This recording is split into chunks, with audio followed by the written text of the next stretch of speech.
In today's video, I'm sharing 10 new Canva tips and tricks that you can use to become a better designer and create more engaging content. Ready?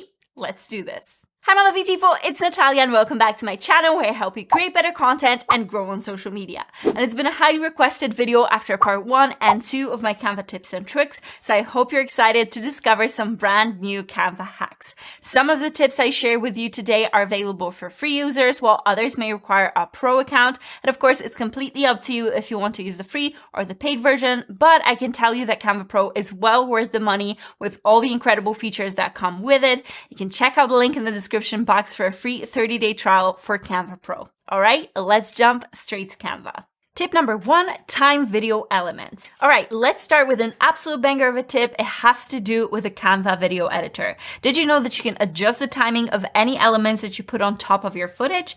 There's a new slightly hidden feature that lets you do it quickly from the timeline, and there's no need to split the video into multiple clips every time you add something on top of it. To do this, add an element onto your clip, just like this Instagram logo, and instead of splitting the footage from the timeline below and here to have it appear when you want it to, right-click on the element like this and click Show Timing. This will expand the element on the timeline below, and you can simply drag the sides like this to adjust the length of the element. I was so excited when this was introduced because, let's be honest, you don't want to split your clip into hundreds of pieces just to add some text or a pop-up graphic on top of it. And still not a very well-known feature since it's pretty much hidden from the timeline unless you click on the element and find this option there. Tip number 2, remove video backgrounds. This has to be one of my favorite new options in Canva. Just like with images, you can now remove backgrounds from videos too. It's such a great feature because it allows us to create a variety of fun designs in videos. You can search the library for animated green screen footage and remove the backgrounds to overlay them on top of your videos. You can create GIFs or animations of you to use within your designs. You can replicate the green screen effect that we know so well from Instagram or TikTok, or you can just use your clip and switch up the background for something completely different. There are so many great possibilities with this one cool feature. To do this, find any video from the library or upload yours. I'm going to use mine. Then select it and choose Edit Video from the top panel right here. And here's our background remover. Now let's click it and let it process. And that's your transparent video clip. And one small note from me here, as you can see, it is still in beta, so it works best with simple backgrounds, but by all means, experiment with different clips because there may be enough contrast between the subject and the background for the tool to recognize it well. And by the way, I'm launching my Canva course for beginners soon, so if you want to become a better designer and improve your business and social media with Canva, click the link in the description box and sign up on the waitlist. I can't wait to see you there. Tip number 3, create your own photo filters. It's super important to keep a consistent brand image across all of your social media platforms, your websites, and any resources or materials you create. And this applies to the photos you use too. You know how people use similar styles of editing for their photos, usually by using the same presets? Well, you can achieve something fairly similar within Canva. Granted, it's definitely not as advanced as Adobe Lightroom or Visco, but it does the job nicely when you have to adjust something to fit the style of your design. One of my favorite tips is to use filter codes to then apply the same settings across your images. To do this, choose an image and then click Edit Image here at the top in the panel. Then from here, you'll see the Adjust tab and you can just click See All. And from here, you'll be able to adjust things like brightness. You can up the contrast. You can even make it sharper with the blur. But this particular image, I feel like needs a bit less warmth, so I can just adjust it from here. Once you have all of your adjustments, you can just go to the filter code right here, copy it, and you can select a different image, do the same exact thing. So edit image at the top, go to adjust and see all. And at the bottom, you can paste your code. It's a very useful trick to keep your images consistent and make your designs look a little bit more polished. Tip number 4, enhance your photos. We also have 3 new effects to improve our images. We have face retouch, auto enhance, and auto focus. Now to access them, select a photo, go back to edit image at the top, scroll down, and you'll actually be able to either see them here within the tools if they were used before, or you may be able to find them here in the You May Also Like section. So let's start with autofocus. When you click on it, it basically identifies the subject of your image and blurs the background to an extent to create this look that professional lenses would give you. You can then adjust the blur position from here with the slider or the intensity like this as well. I highly recommend you play around with the sliders just to make sure you're achieving this balanced look.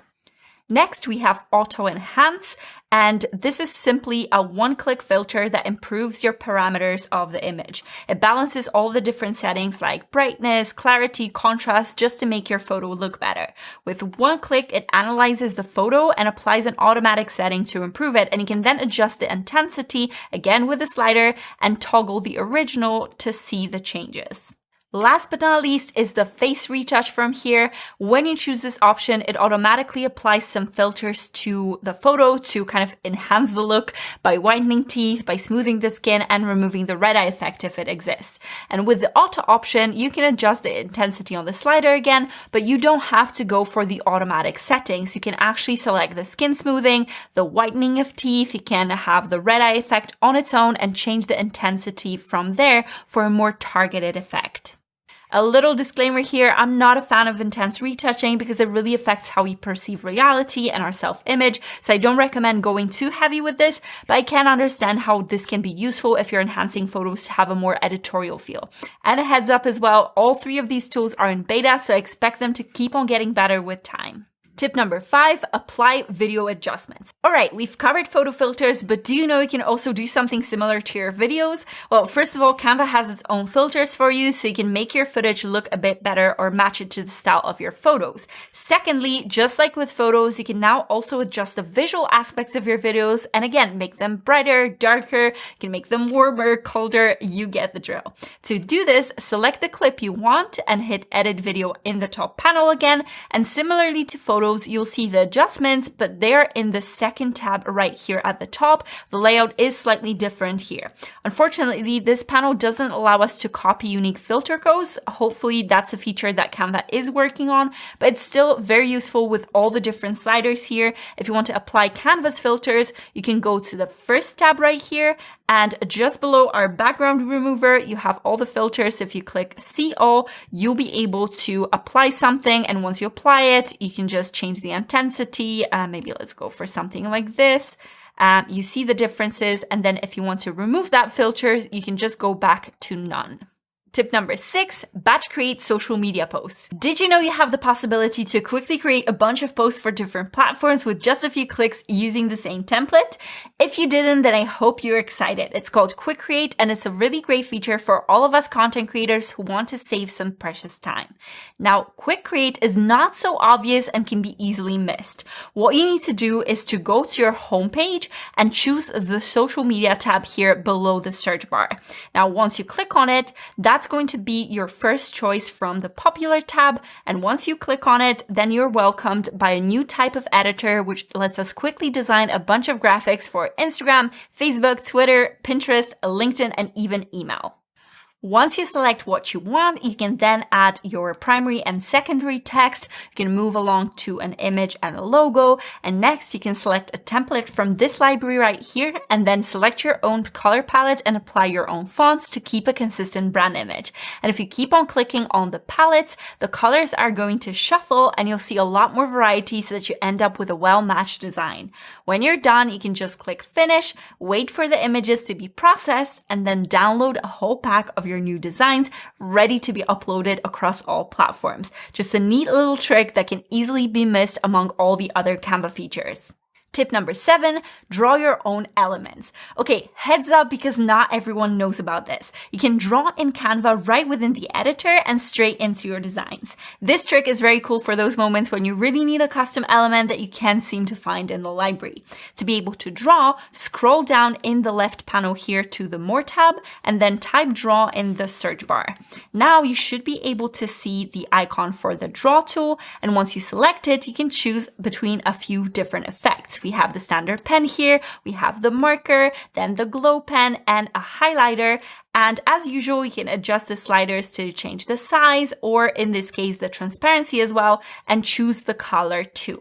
Once you draw something, another icon appears for the eraser to be able to fix any mistakes. And the great thing is that when you're done drawing, you can click done from the top panel here, and your drawing becomes an element just like any other from the Canva library. You can move it, you can rotate it, you can make it bigger or smaller. Basically, you can incorporate it into your design however you please.